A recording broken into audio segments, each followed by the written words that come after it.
the legend himself, Dutch Mantell, live. Yes, Go, baby. Got the headset on. He's got the new laptop. We're going to do a little bit of a watch along here with Rampage as well, because we got Daniel Bryan and Matt Jackson opening up the show tonight. So, again, guys, this is a special start time. A special start time tonight just because of the draft show and rolling it in.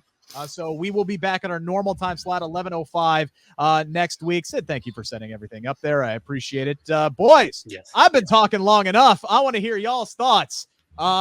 Let's start off with the draft itself. Sid, I think SmackDown gained a lot tonight. I don't think Raw did enough to replace what they lost. I think SmackDown were the clear winners tonight.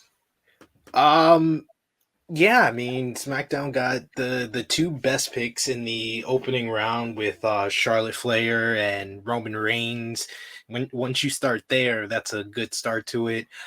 They got the sleeper pick of the first night of the draft with Hit Row, and they made Raw look like complete dummies. Or, I'm just gonna say it because you've been on long enough so they can edit this out if they want. They look like dumbasses for picking Big E and not the New Day. Like, Hit Row is 4 freaking members. Why are you not gonna pick the WWE champion and one of the greatest tag teams of all time? It just makes no freaking sense, and Raw kind of messed up their whole draft from there. Even though they got Big E and Bianca Belair, which is a great first round for them, for the people that were available. They got RK Bro, which was the best tag team available. But why not get the New Day? Like, from a logistic standpoint, if this is supposed to be, seen as a realistic draft, it makes no sense whatsoever that they chose to do that.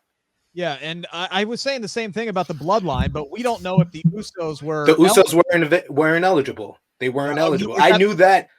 You kind of like. They didn't put out the draft pools like they did the last couple of years, so you just had to kind of figure things out as the night went on. Like, I knew when Bianca Belair got picked in response to Charlotte Flair getting picked, I knew Becky and Sasha were not on the board, not in the pool. And then when RK Bro gets picked and they respond with New Day, I knew that the Usos weren't on the board. So it's really, you have to put, I've said it before on this show, I'll say it again, you have to put your Vince hat on, your WWE Logic hat on, and you need to realize that day, because Raw's dumbasses didn't do it. Yeah, Dutch. You know something, Sid. You called them dumbasses. I just want you to know something. They speak very highly of you, and you call them dumbasses.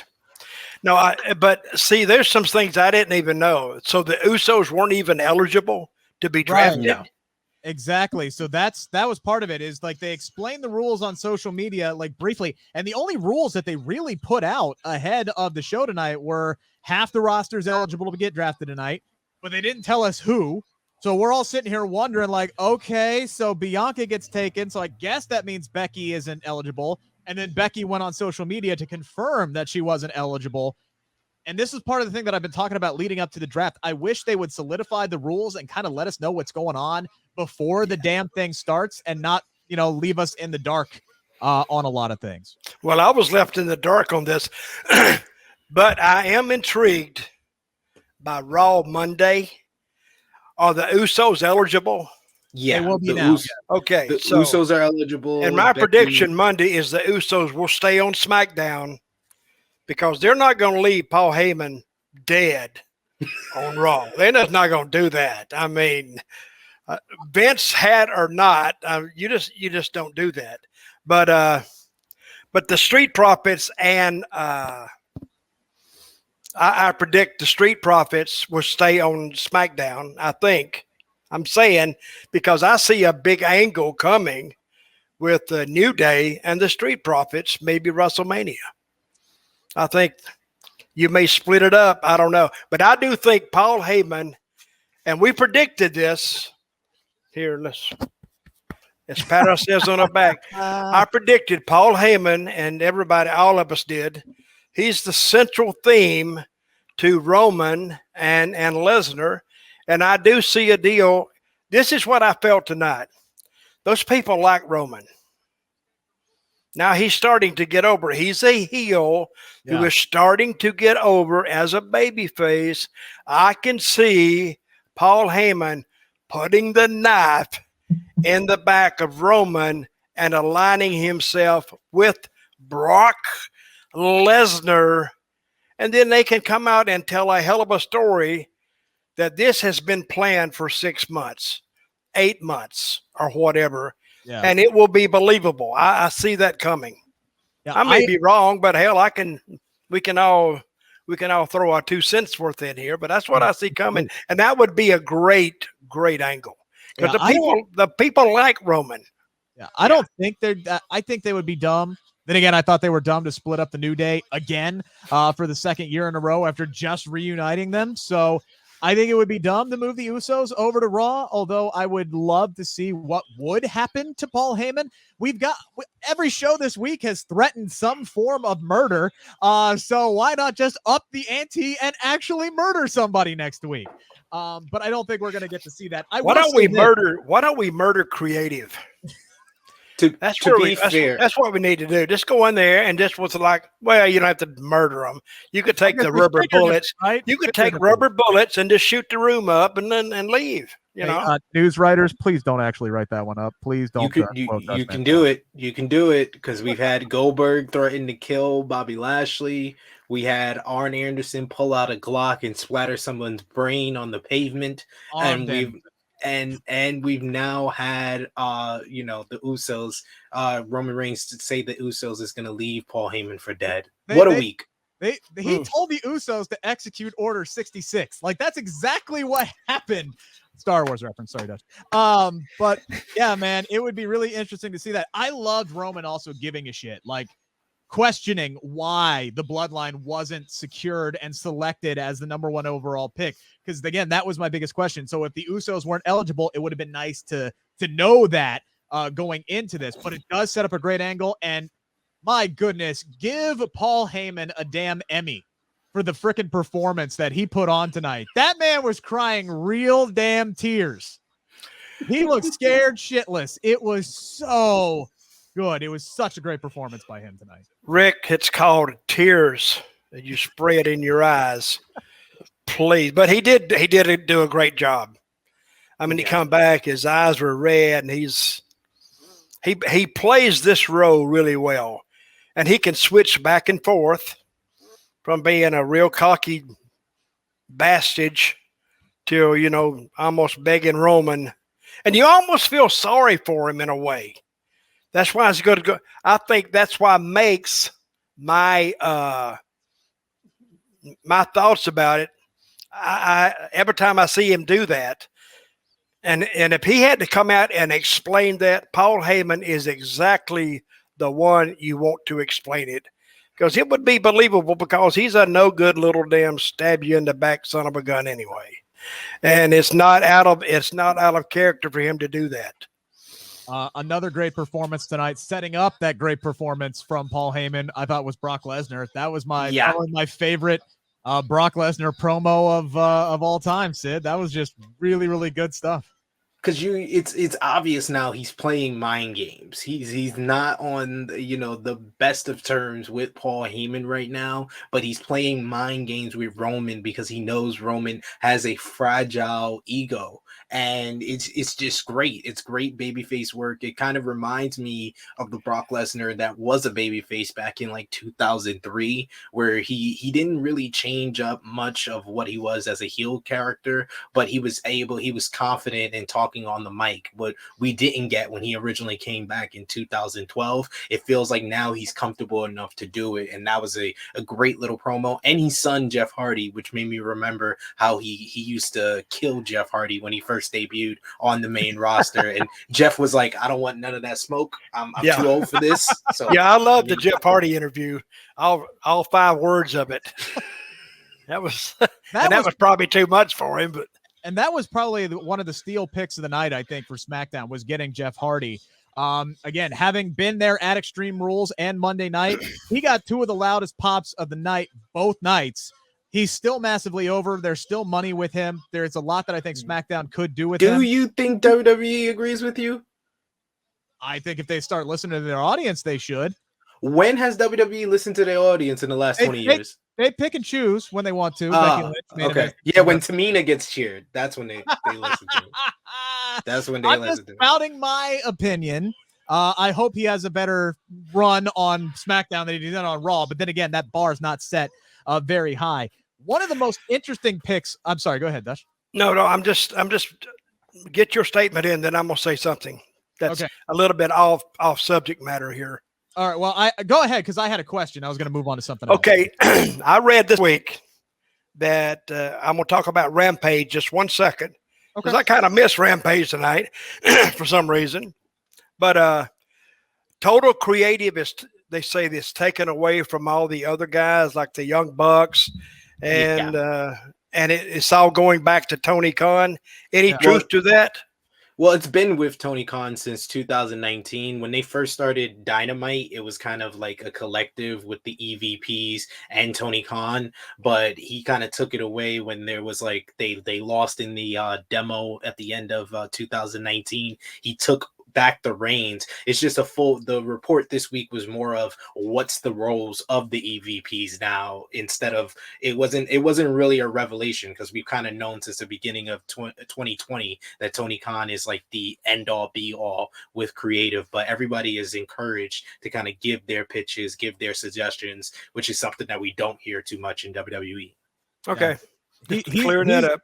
Yeah, he's talking to John Moxley a couple weeks ago. He basically, like, when Tony Khan books a match or an event, and he basically just sits back and goes, okay, here's who's going to get over. Man, I cannot wait to see how this thing shakes out, which is completely different than what we've seen in WWE over the years, for sure. I thought one of the most interesting picks of the night, guys, was Charlotte Flair, the Raw Women's Champion, coming over to SmackDown now, which raises a ton of questions. Is Becky Lynch going to be moving over to Monday Night Raw? Are we going to get another title flop? Just here, you take this belt, I take this belt, like we saw with the Street Profits in the New Day last year, or whichever year that was? Or is somebody about to drop a championship? Is Charlotte about to drop the title? We did get that kind of stare down between Charlotte and Becky tonight.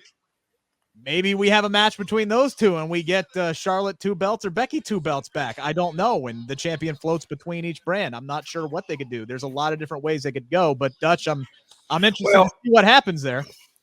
Well, I am too, but if Bianca goes to Raw, who is on the Raw roster right now that she could start something with? Her angle has been with Bianca, with Becky. Right. So maybe Becky could go over. I don't know. That is one of the things that, I've never even watched the draft before, but it does get everybody thinking about certain things, and it does create interest. It does that.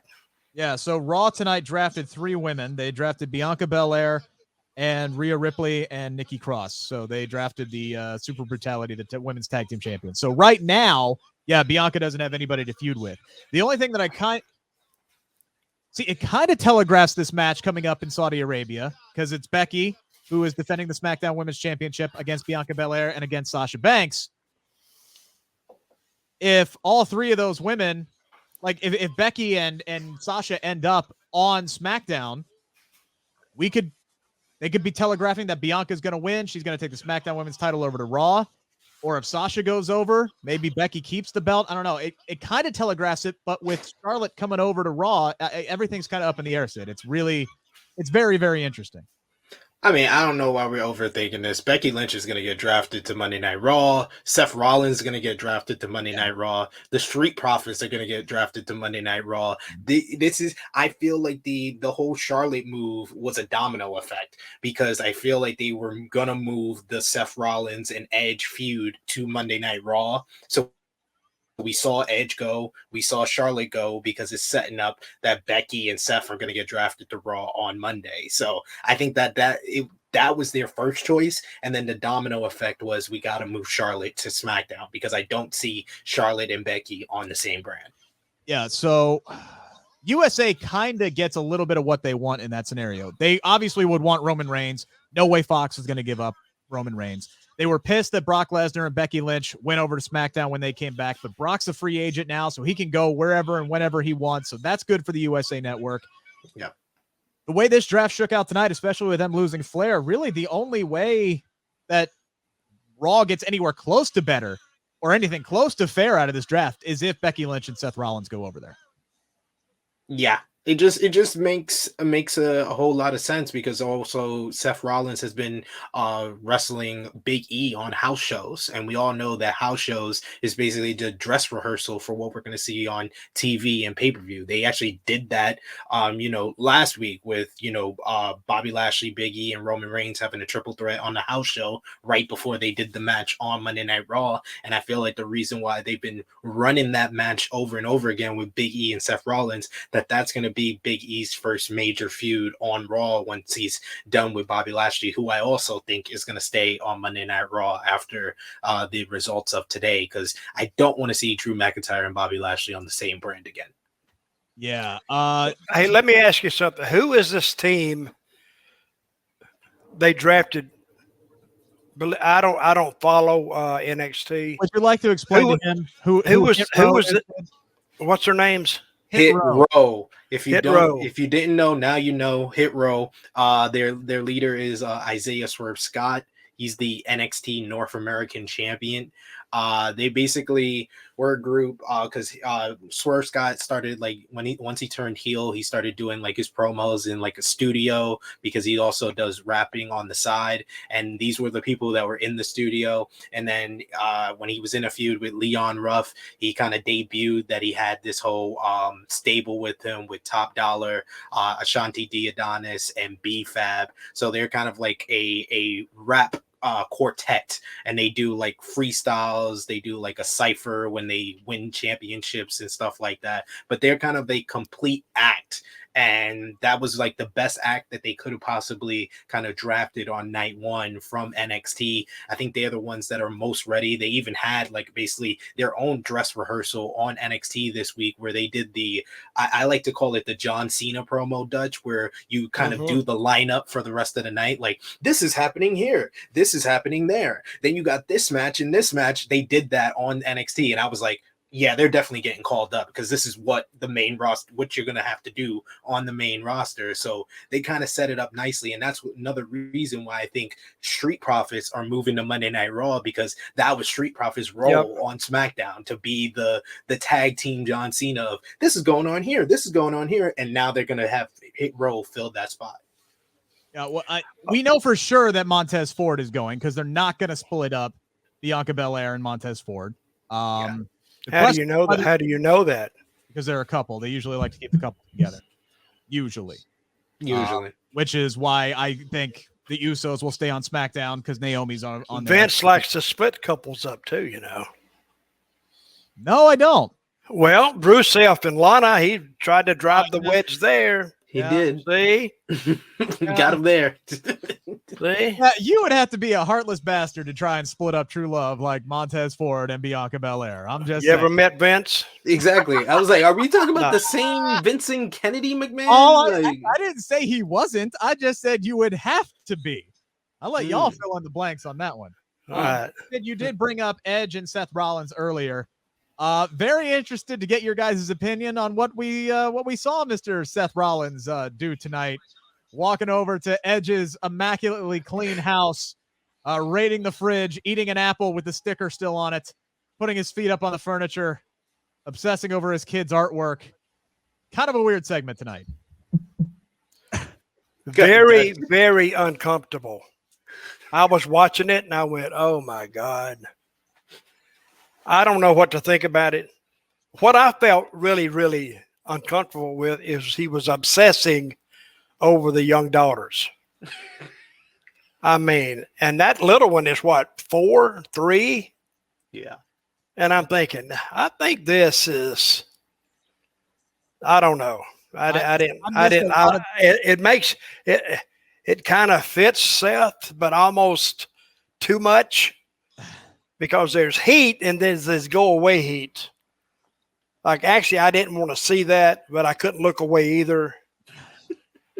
But if you're going to do it, you know, I would have went less on the girls and just had Beth step into the room and go.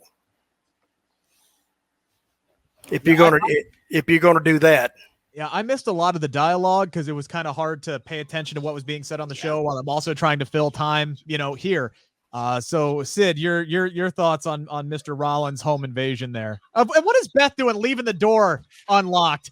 Thank you. I was like, I know y'all Canadian and Canadians are friendly people. But that also made you think that she's there. She's home. Yeah. That's what I thought as well. But they kind of covered that up after the map. I thought Seth was great in his role in not believing that Edge would come to the building, and he even teased that last week in his promo, saying I would go to your house and make you come. So he was already at the house because he assumed Edge wasn't gonna come. So I like the fact he did that. I do agree with Dutch. He kind of focused a little bit too much on the kids, and it was like borderline. But I think it worked to kind of get him like real legit heat, and he got that from the live fans in attendance. But honestly, Edge looks like a dumbass. Not only do you have your door unlocked. Wait a minute, this is the second. Yes, Sid, you're doing a trend here. Yes, you call them dumbasses. Now we have another dumbass mysteriously pop up in the second part of your commentary. It's like go ahead. But I'm listening to you. The USA Network and Edge are the biggest dumbasses of the night because, and I'm not going to give it on Beth Phoenix because Edge is the man of the house, but you should have told her to lock the doors, first of all, because you weren't in the state. You weren't in the state. So why are you keeping the door unlocked? I don't understand. And then you're supposed to call the cops when someone breaks into your house. You're not supposed to call Daniel and David. Who the hell is Daniel and David? Why didn't you call Jay, Cash, or Dax? Any of your friends that can really do something to Seth? Who the hell is Daniel and David? And why are you not calling the cops? Maybe maybe they're his neighbors with really large guns. Maybe that was just a subtle way to threaten murder again. You never really know. It is Canada. Could be. Yeah. I would have liked him to talk about his block. Doesn't Edge live in Asheville, North Carolina? Yes. Okay. Oh, I thought he was in Canada. Never mind. No. I don't know what. I don't know. That makes your gun theory better. Exactly. It does. Get your it guns. does actually. It does. So I just want to know what Rollins end game was. I know he was trying to send a message, but what if Beth was there? What if the kids were there? He would have got the crap kicked out of him. That's what I was kind of hoping. I'm hoping Beth would have showed up and shown him actually how to deliver a glam slam. That's what I was hoping for. But the other thing that this got me hoping for is maybe we get that mixed tag that I know a lot of Becky Lynch fans have been wanting to see ever since her and Beth Phoenix got into that Twitter feud 3 damn years ago, when it wasn't a possibility for Edge and Beth Phoenix to face Becky Lynch and Seth Rollins because Edge was retired. But now it is a possibility. Maybe they're dropping those little nuggets there. I know Seth has said that he and Becky don't want to work together anymore because their characters really don't mesh well on screen, even though they have great off-screen chemistry. Their characters kind of mesh a little bit better now. Could be there, but it's one of those things that I'll believe it when I see it. They were both rocking fur coats tonight. They were. Let me ask you about another guy that got drafted. Yes. I guess he got drafted to Raw, Austin Theory.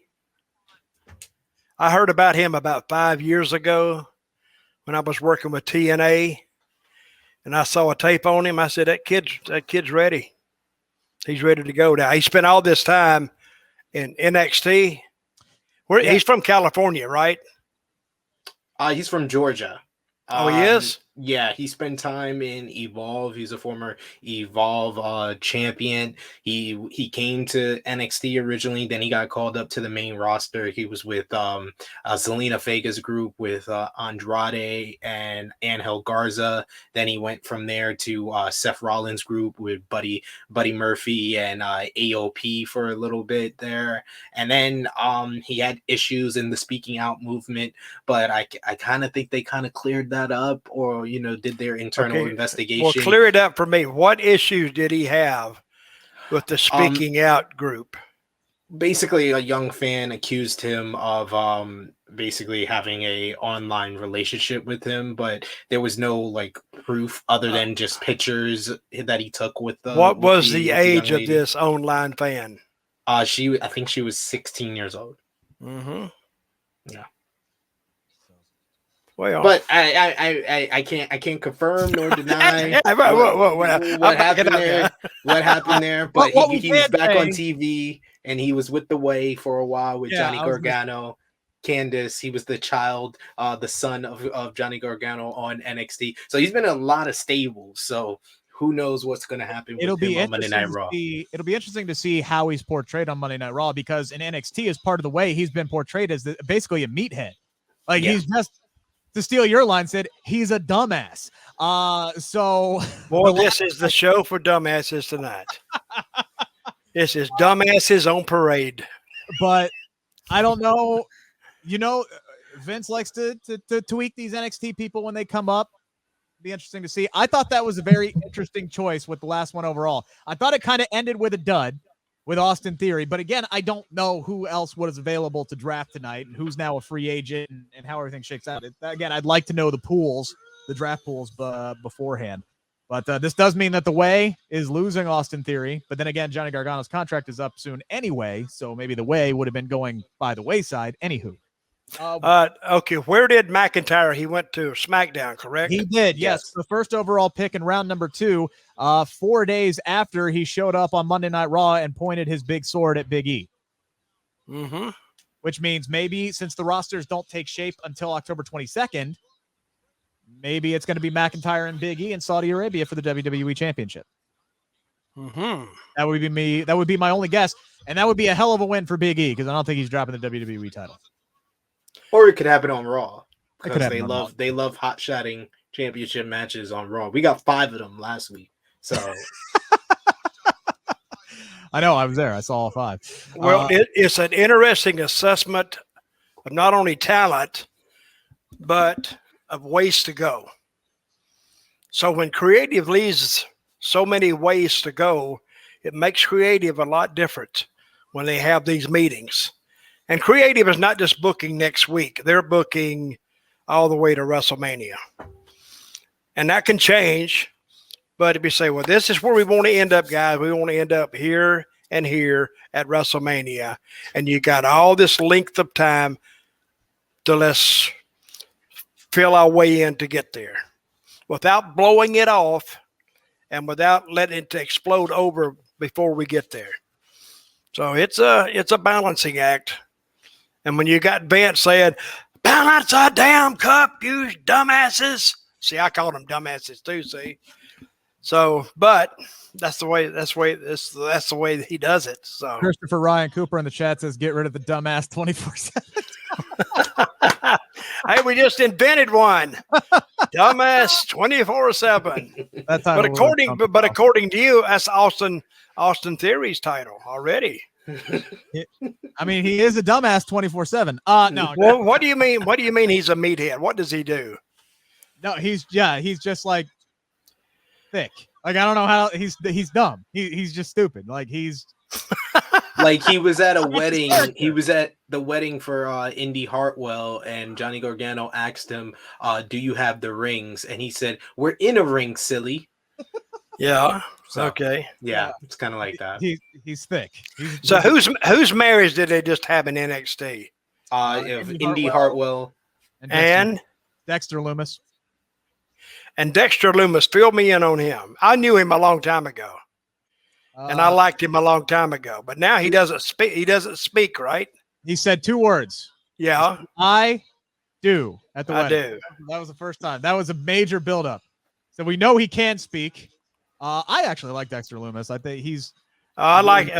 Well, I knew him before, so but I'm not familiar with his character here. So when he said "I" and everybody responded, yeah. See, it's self-explanatory that he's not a big talker, or he said very few words. And when he said "do," they were all popped. They were all stunned, and it was easy to understand the story going back. So, and that's what good angles do. You don't have to dig and dig and dig to find out. It's self-explanatory. So I like that. I'm trying to think if anything else of really any substance. I mean, there was not a lot of action in the ring tonight, and not a lot of it like really mattered. Like, the 8-man tag match was fun. Yeah. Here's another thing. Yeah. Carmella and Liv Morgan. That was the worst. They segment didn't of the night. they didn't have a finish. Was that an They actual didn't match? have a match. No, Okay. the match never. They never rang the bell. Like she put on her Phantom of the Opera mask, and she just came in the ring, beat up. No, she put on the mask. She put on the mask from Jim Carrey's movie back in the 90s. No, it was just white. no. It was the sparkly Destro mask. That's what I called it. Oh God. That's what it looked like. It looked like I Destro. hated it. I didn't like that either. That segment sucked. I don't know what they were shooting for there. They are so night and day when it comes to the SmackDown Women's Division. They're dumbasses. You look at that match. That match that Liv Morgan and Carmella had on the pre-show at Extreme Rules, which was the loudest damn pop of the night when Liv Morgan won that match. Again, I know because I was there. They love her. She is over. And you follow that up with this. Yeah. I don't get this feud doesn't need to continue.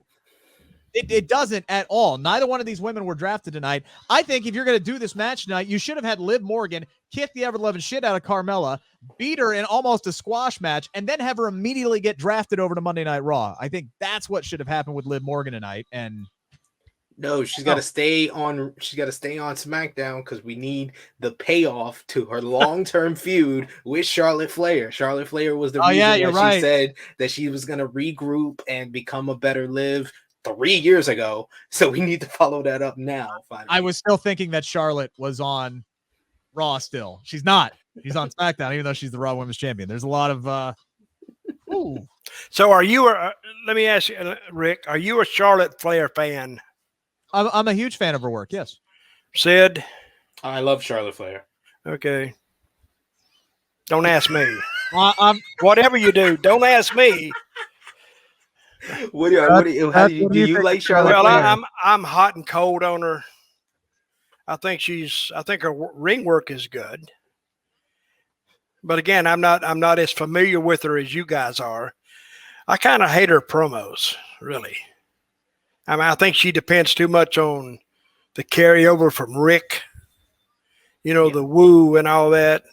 That's true. Hell, I didn't like that when Ric Flair was doing it, but he got him over, I guess. I don't know. Well, the woo over. The people have only been doing it for 40 freaking years.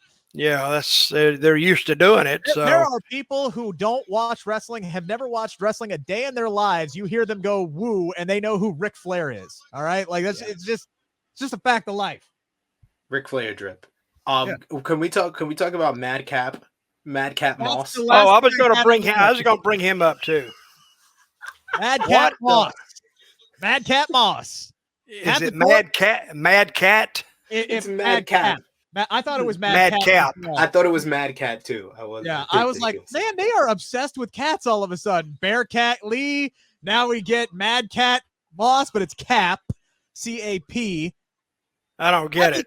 Happy Corbin and Madcap Moss. If they are not playing jazz music on a street corner in New Orleans by the end of next week, what are we even doing? How did they get picked before so many other people? How did they get picked before the women's tag team champions? That's the question.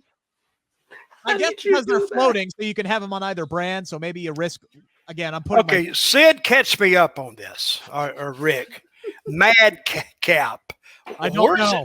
Where's he from? I got nothing. That's where's Riddick he from? Moss. Well, Sid would know. Sid, where's he from? Riddick Moss is a former 24/7 champion. He's one of the longest reigning 24/7 champions of all time. We went over this last week. It's the same guy who jumped. Well, I can't. Well, you told me last week, and I still don't know. He forgot. You forgot already. It's fine. He's very forgettable. He's out there with this slick hat. I like the hat, but he's got yellow suspenders and a brown belt on. So he's got suspenders with a belt. So he's really making sure the pants stay up. Yeah. He's smiling like an idiot. Somehow he got busted open on his nose in this match when he wasn't even in it.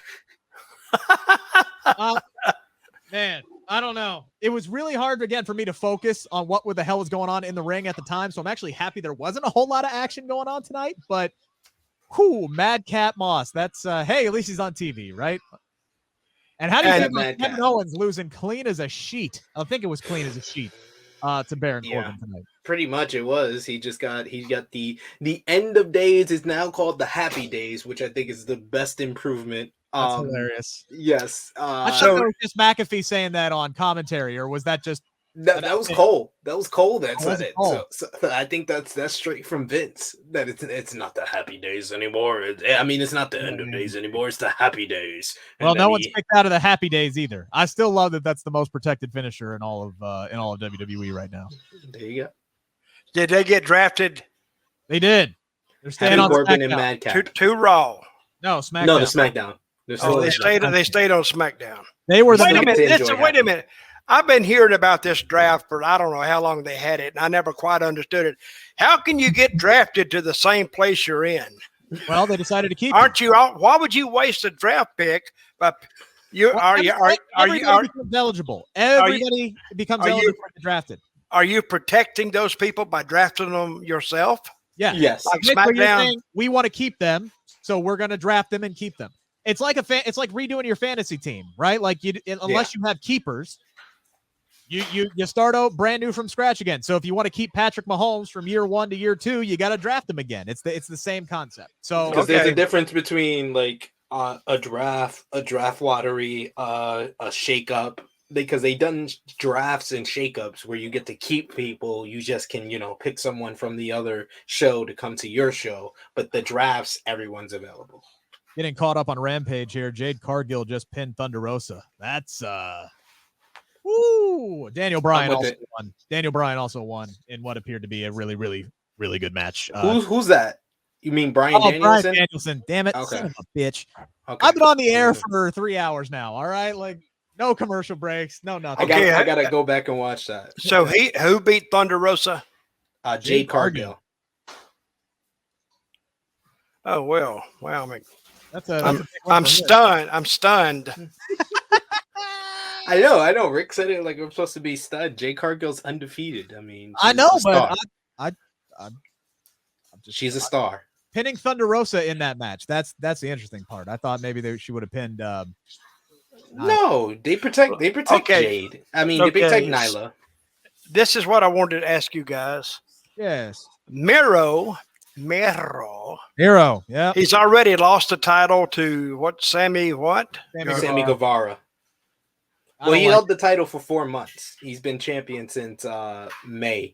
And with the TNT title, they like to take it off the person while they're still hot before it gets like boring and they've held it too long. And this was the Brody Lee tribute show, and the TNT title is so associated with Brody Lee. They needed a happy ending to the show, and I think it was the right time. I was not too enthused. I was shocked by the title change, but when you kind of think about the whole thing and think about the show that they were trying to go for, it made sense.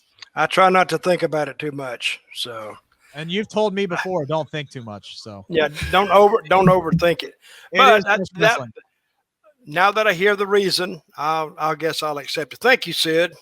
Now I can go to bed tonight and sleep. Yeah. Real quick before we wrap up, because we did say this was going to be we're done abbreviated tonight. We did get the major announcement that the King of the Ring and what did they call the Queen of the Ring tournament? The Queen's Crown tournament. Queen. I don't know why they couldn't just call it Queen of the Ring, but okay. Why wouldn't they call it that? I don't know. I don't know. That's just like changing the something. Queen's Crown tournament. Yes. That's hard to say. So that means the winner's going to get a tiara and nothing else, because these tournaments probably aren't going to matter. But if you had to pick, gentlemen, winners for both the Queen's Crown tournament and the King of the Ring, who would you go with? I'll go with Xavier Woods for the King of the Ring because he's been wanting to win that for years. But if I'm going with somebody that makes sense, because I'm sorry, they view him as a tag team guy, so it doesn't make sense. I'm sorry. If I'm going for somebody, I would want somebody new, maybe like Keith Bearcat Lee. That would be something. Queen's Crown, I have no confusion. It should be the Queen of Space, Shayna Baszler. Ooh, very interesting. Dutch, any thoughts? Well, I hadn't had a clear thought since 1982, really. So you've been hitting the head a lot. It's understandable. I have been hitting the head several thousand times. I've actually thought about that one time. If you just had somebody just thump you, or you did it to yourself over and over, thousands of times, it'd have to rattle your brain somewhat. But The Chinese who needs the Queen of the Ring title or the Crown's title? Who would need it of the girls? if it actually is going to propel them to the What if next you put it level, on a guy? they already did that with the first women's Money in the Bank. They had a guy grab the briefcase, so I don't think they would do that twice in a row. At least I would hope not. I think if this tournament should be to propel somebody up to a main event scene, give them a title shot, something like that. Think back to 90s, 96 when Austin won it. Propel them up. I think Liv Morgan needs it more than anybody. That would be a great win for her. Bianca Belair honestly wouldn't be a bad choice, but she's already been kind of propelled up to that main event level. What about that girl? Who's Nikki Ash's partner? What's her name? Yeah, Ripley would be a great choice. I would just go with her. And the guys, give me three choices. Make it easy for me. I think Damian Priest would be a hell of an option. He's already U.S. champion, though. He is. But if you get a WWE or Universal title shot out of it, they didn't say that. They did. Yeah, they didn't. But doesn't mean you won't. They just. I'm going by the last couple of years. They haven't done something like that since what? Well, 2006? Because they're dumbasses. Drew McIntyre was supposed to get a WWE title shot off of winning the King of the Ring, and then he got hurt, and then they gave it to Baron Corbin and didn't give him the title shot. So hey, I can't go by. They put it. I can't go by what the plans were. I'm talking about the last time a King of the Ring got a shot at the title was 2006 when King Booker won the King of the Ring and then got a shot at Rey Mysterio. Like 3? They don't do it. It's been very rare that they do it. King Barrett. It was King Sheamus, King Corbin. Yeah, about 3. Yeah, exactly. So I guess Shinsuke Nakamura should be an option. He should actually get to earn the crown this time around. There was William Regal as well. William Regal was supposed to get a shot. I think Bearcat, Keith Lee. I think Damian Priest would be a great option. Xavier Woods, just because that's a lifelong dream of his. Karrion Kross, maybe. Not a bad option there. Karrion Kross is actually a really good pick. King Karrion. Yeah. King Kross. What are they doing with that guy? Like a gladiator anyway. What are they doing with that guy? I've heard so much about him, and I don't think they dress him like a gimp. They dress him like a gimp. He's dressed as a gladiator that just a gimp gladiator.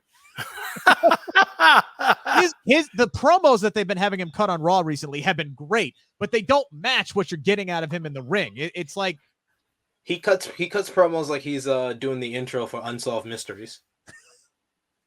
He's in a dark room. He's wearing a black suit. I like it. I like it. All right, I will go with Damian Priest. How about your boy Dominic Mysterio? Maybe he breaks away from Daddy. No, that's a whole angle on its own. I'm going. You would really be putting him in territory. You put him in a position to fail. Yeah. That's what you're doing. You know who I think would be a great option? And you might just yell at me and say that's a dumbass idea. I think Sami Zayn would be great as the King of the Ring winner. I think but I don't know if they would actually elevate him, but then again, his contract is up soon anyway. That's another thing that's going to be interesting to see. When does KO and Sami Zayn get drafted? Because if they don't, or they get drafted really low, I think the writing's on the wall. I mean, the writing's already on the wall for Kevin Owens. Yeah. He's definitely on the wall for Kevin Owens because that whole thing, he doesn't even look interested anymore, honestly. He really doesn't. Let me ask you a question. What kind of money is that con guy throwing that he can draw these guys? He's throwing. They said with Bryan Danielson, he got offered the same amount or comparable money from AEW that he got from WWE, and WWE, that was a guy they really wanted to sign, so that had to be in the million range. So if Khan's putting up money that's comparable or the same, he's putting up good money for the top guys. His dad does own the Jaguars, and we know they're not really putting money into that damn team. That is also true. Hey, don't knock my Jaguars. Oh, they're your Jaguars. Well, they are not till you said that. Because he has Trevor Lawrence as the quarterback. That's right. That's my guy. So I got to pull for him. Don't give Rick a reason to brag for the Bengals. Congratulations on your Cincinnati team.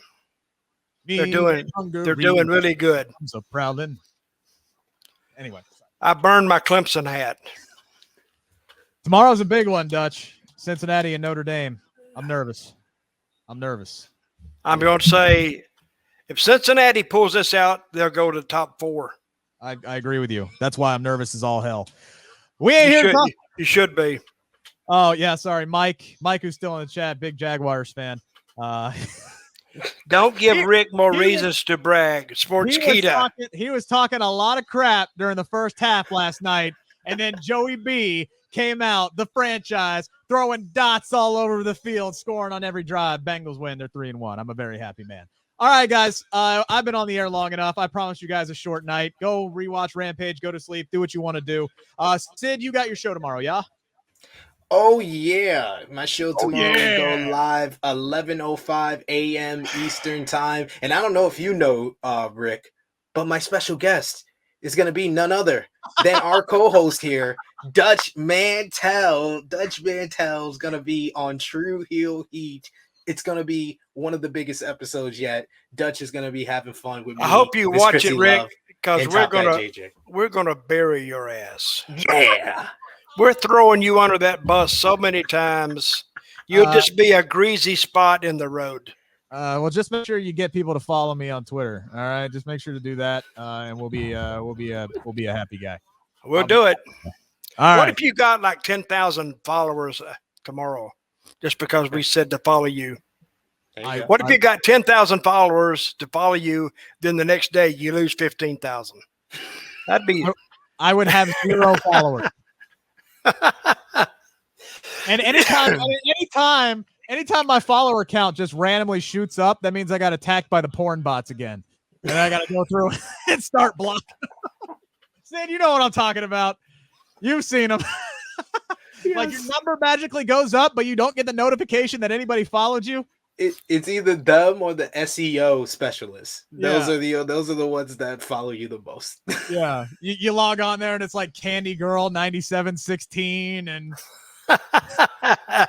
like block. Join us live, True Hill Heat 145 with Dutch Mantell. It's going to be a great time. 11:05 a.m. Eastern time. And yes, we hope Rick is watching and hope all of you join us over on True Hill Heat.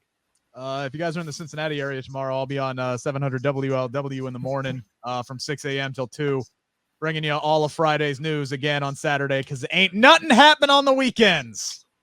So I'm actually really happy that we're ending a little early tonight because I got to get up early tomorrow. Thank you so much, guys, for everybody who stayed tuned from 7:45 at night to right now, you sick bastards, staying with us throughout the entire show. We're going to do it again on Monday, 7:45 p.m. Eastern Standard Time, 3 hours worth of draft coverage. And then Vince Russo, Dr. Chris, they're going to come on for Legion of Raw afterwards and recap everything that happened. Okay, what is more fun, us or the Vince Russo show? Us. Great. Gotta be. I got to Humble brag. Yeah. Shots fired. We got more threats of murder here. All right. We'll take that challenge. We'll kill them. See, if Sportskeeda Wrestling was smart, they would have done a couple of days ago, done us versus Chris and Vince in a mock draft. That would have made sense. Come on, Sportskeeda. I can't come up with all the great ideas. Y'all don't listen to me enough. You need to get on the video calls every week. I'd be busy recording other stuff at that time. I had a good idea, but it was back in 1986, so it may not be relevant now. So, but anyway, but I agree with you, Sid. We should do that. I got a ton of great ideas. Problem is, most of them suck. All right, guys, we'll see you again next week. Our regular time, 11:05 p.m., where we'll recap Rampage. Maybe we'll talk about this week's Rampage as well, because we didn't really get a whole lot of time to get into it. Again, it's really hard to host a show and watch a show at the same damn time, but at least I got a little. Was that what were you doing that? I was trying. Okay. I was trying to keep up with it. All right, everybody have a wonderful weekend. Sid's going to be dancing. Make sure to watch those two tomorrow, True Heel Heat. And 11:05. Yes. We'll talk to you guys again next week right here on the Sportskeeda Wrestling YouTube, Twitter, Facebook. Follow us, subscribe. We love you all. Appreciate you. We're out.